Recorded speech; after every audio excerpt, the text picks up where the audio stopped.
Hey friends, happy Monday, happy last Monday of February. I don't know where you're at with this winter, but I know a lot of the country has experienced things they never thought they would experience. Here in Pennsylvania, we're just getting snow after snow after snow, so it's not like super unusual, but it's also like, okay, I'm done now. You guys, February is a hard month, notoriously, for me in general and for a lot of people. So I'm ready for spring. I'm not gonna lie, but we have another snow day here today, so here we are. Hi, Maureen. Hi, Maria. Hey, everyone hopping on. It's great to see you guys on here. I am truly gonna try to make this brief because I'm approaching the end of nap time benefits here, and I'm gonna have to run. But I had this topic on my heart for a while, and I've actually probably, if I'm really honest with myself, not spoken on it yet out of fear. Really, at the end of the day, I can make a lot of excuses. But the title kind of summed it up, the title of this video. And by the way, I am originally posting this on Facebook, but I'm definitely cross-posting it to YouTube. So if you're catching this on YouTube, please like and subscribe. This is a really vulnerable topic for me, and so I'd love your support through a like and a subscription on the little bell if you especially want to hear more about what I have to say about my own heart and my own personal journey, as well as trainings and interviews and other things I've learned along the way that I also share in the YouTube world. So that's my little housekeeping for this video. So the topic of this video is pretty straightforward. It's the title of the video. Why my 14-year-old self still hurts a little 20 years later. I'm 34. And I kind of was thinking back to that. I had done a video earlier actually about where I was 10 years ago. And what's really funny is I must have this like decade thing going on, because where I was 10 years ago was literally just kind of getting my feet wet with actually treating and healing my body and learning about healing in a holistic manner. And I was just starting that journey that would take 10 years to get here. And, you know, I can only imagine where I'll be 10 years from now, right? But 20 years ago, when I was 14, I was struggling to find out what was even wrong with me to begin with. I was mysteriously ill. And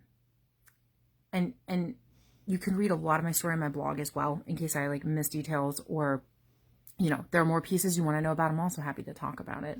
I try to summarize it the best I can. Here's the best summary I can give you. I was essentially, literally, nearly bedridden as an athletic, academically gifted, smart. I was achieving things academically, 14-year-old. I was athletically inclined. I was musically inclined. I had a lot going for me. You know, we all have our strengths and weaknesses, but I was really starting to find myself and find what some of my strengths were in life.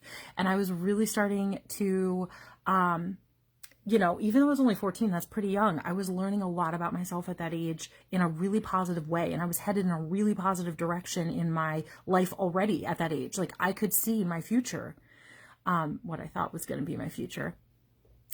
And it all crumbled in an undiagnosed medical territory, which ended up being Lyme disease. And that is a lot of what I still struggle with. The what ifs, the grief, the decision making I had to do as a kid. That decisions no one could make for me. You know, adults could help me through the process, but I didn't even realize at the time, of course, how hard that time in my life really was. It was hard going through it. I knew that much, but looking back, I'm like, holy cow. I have to give myself grace for getting through that time in my life, as do we all, right? As do we all. So, one of the things that still stings now was the whole quitting life. And I mean that in the sense of, I pretty much quit life. I know that sounds extreme, but I literally had to whittle my life down to everything that wasn't immediately necessary for survival or for like getting through school. And the only way I got through school is because I was homeschooled. And so we could make adjustments so that I didn't fall further behind. If I hadn't been homeschooled, I would have lost probably at least a year academically, because I couldn't have gone to school. It was just a happenstance benefit to my situation, truly. So quitting life was quitting friendships, unintentionally and intentionally. Some fell by the wayside, some I couldn't keep up with. I could barely take care of myself, let alone maintain relationships or build relationships at that age, especially with relationship building. Basketball.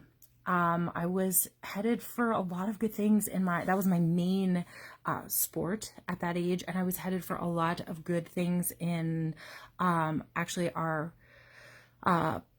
public school basketball program. I was allowed to participate as a homeschooler, and I was getting really getting to hit probably a peak, at least at that point in my life. Like, I was starting to find my stride and find my gifting, and a lot of pieces were falling into place for me athletically. And I had to quit. I couldn't manage physically, and I didn't know why, and I didn't know what was wrong. That being said, I had to quit pretty much all athletic endeavors, except some very mild things that I was able to do as I was physically capable. And that was really hard for me when that was such a huge outlet and a huge part of who I was. I had to quit a lot of jobs, even babysitting. I actually could not do safely for a while. Like I said, I was nearly bedridden. Again, if I couldn't care for myself well, how was I going to care for a baby and be safe about that, So I literally was quitting my teenage life as I knew it. And it just still stings to think about what I missed out on. And I quit all those things in a place that I was enjoying all those things. I liked the work I was doing as a teenager, the odd jobs, the babysitting, all those things. I liked being an athlete, even though it was hard work. I liked learning, actually. I loved school. I hated not being able to keep up academically. I loved my friends. I loved my life. So quitting it in general was really hard. And it still hurts. It still hurts because there's no way around it. It was what it was. It is what it is. I can't change what happened. Another thing that is still hard and hurtful, even now, 20 years later, is people not understanding. And I know a lot of you can relate to that too, even in adulthood, all phases of life. When you're sick, when you're healing, when you're trying to heal, a lot of people don't understand, especially when you're not going a traditional medicine route only. Because I couldn't. They weren't giving me answers. I even before I knew I had Lyme, I was forced into alternative medicine as well to help me, and it did. Hence why I'm so passionate about holistic healing and options and freedom of choice, because people just didn't get it. They didn't get why I was so sick. They didn't get why I was so incapable. I looked so healthy. I had been so vibrant and well, and all of a sudden I'm not. So many people thought I was faking it. So many people thought it was psychological, doctors included. And there was a psychological component because of what I went through. I'm not going to lie about that. It doesn't come without some mental health journey navigation as well. But a lot of what I was going through was chalked up to attention seeking behavior or mental health disorder that was causing physical manifestations. And it started to get in my own head, and it was really hard to navigate all that as a teenager, especially I didn't have the capability mentally to fully understand all of what I was going through and then all of the implications of that, right? You're not a fully formed adult brain until you're in your mid 20s even. And even then it's still hard, right? 14, man, it's crazy. A lot of people still don't get it. A lot of people still misunderstand that period of life for me. And, I've had to do a lot of self-reflection and letting go of that because I cannot control what people think actually happened or did or didn't happen. All I have is my experience to go off of, right? And the grace in all of that is that it is, I would say, much better now. People understanding and kind of listening better even. I've found the right people, I know. Friends and doctors and people that weren't understanding of my situation have naturally fallen out of my life. The people that are understanding and supportive, doctors included, or professionals in the medical field, or holistic or traditional, or alternative medicine field, all the medicine fields, are still in my life because they and I can work together collaboratively on my healing journey.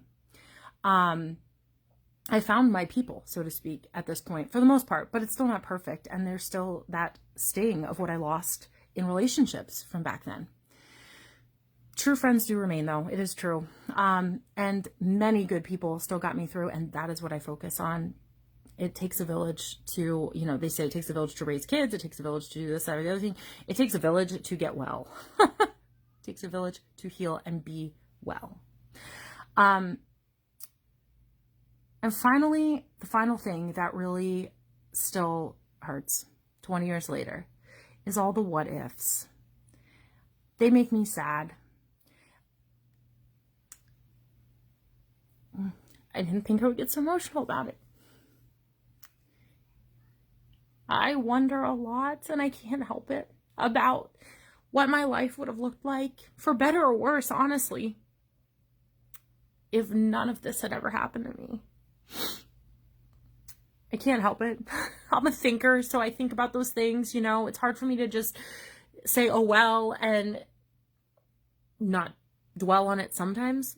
I don't think about it, every second of the day. So that's good. But it was really hard for me to move on from so much good stuff going on in my life. And to not second guess my decisions. Even now, as a grown woman, I still second guess the decisions I made as a 14-year-old child. And I had really good help and direction and insight from not only my parents, but a lot of good friends that are basically, and other family members, but friends that are almost family too, around me at the time. I had a really good support system. I never went without at least a good support system there, even when there were naysayers and people that didn't understand. I still always had that core of people in my life, and it still is just so hard to move forward and wonder if you didn't make a wrong choice or go through a wrong door or, bang down the wrong wall. Now, it doesn't mean that I live in a state of regret, because I wouldn't say that, actually. I am so happy, and I want to end this video on this note. It's possible to be sad. It's possible to grieve, and it's still possible to make your best decisions despite it all. And that's all I could do at the time, was make the best decision despite fear and uncertainty in my life. But it's still hard. It doesn't negate the hard. Just because you're able to make a decision that puts your best foot forward doesn't mean it's easy, especially when you're doing it with a chronic illness and with the uncertainty of your day-to-day life, or the uncertainty of your life even being a guarantee, feeling like you could literally die from this. So never mind being a kid and doing that.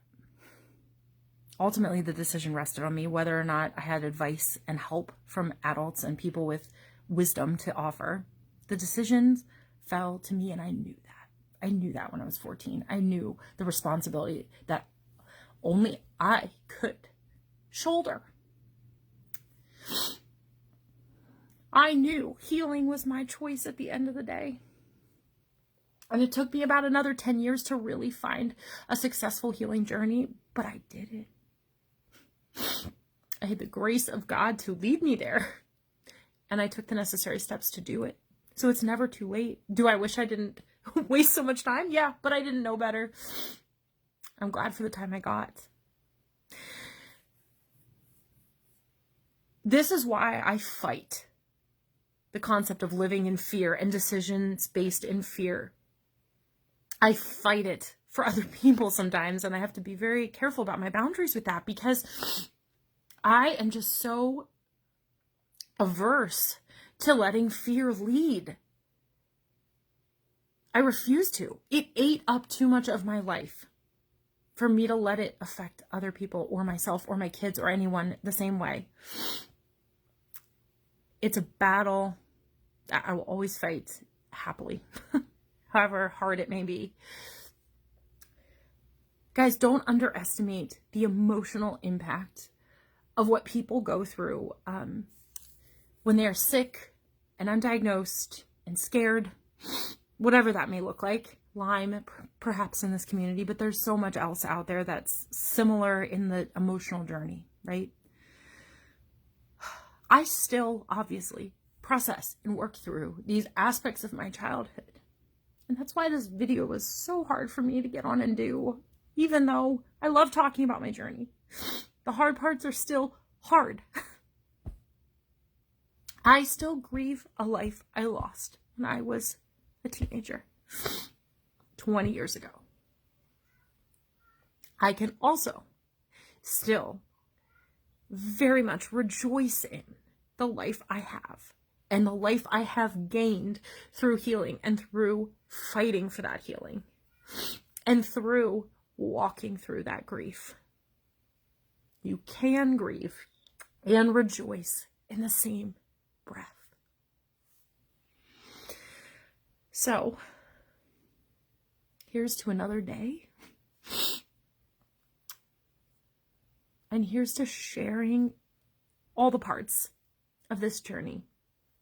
If you ever want to share with me, you're welcome to private message me. You're welcome to share in the comments. You're welcome to write me a letter or email me if it helps, because this helps. Talking through it, reminding yourself of the truth, and that is the truth again being grief and joy can coexist. Sadness and hope can coexist. Fear and trust can coexist. But what is driving your decisions today? What is driving your motivation forward? That's what matters in the end, and that's what determines whether you end up on a healing journey or not. So, here's to a healing journey, another day to choose, another moment of breath and life, and all the positive vibes and prayers for each one of you. As you make this journey, you're not alone. You're not alone. And you can do it. You can get there. You can let yourself achieve victory. Don't get in your own way. Experience what you experience. Appreciate your experience for what it is. And keep putting one foot in front of the other. 20 years later, what video are you going to be able to share? What story are you going to be able to tell about your experience along the way? It's going to have ups and downs. But you got this. Till next time, my friends. Have a good time.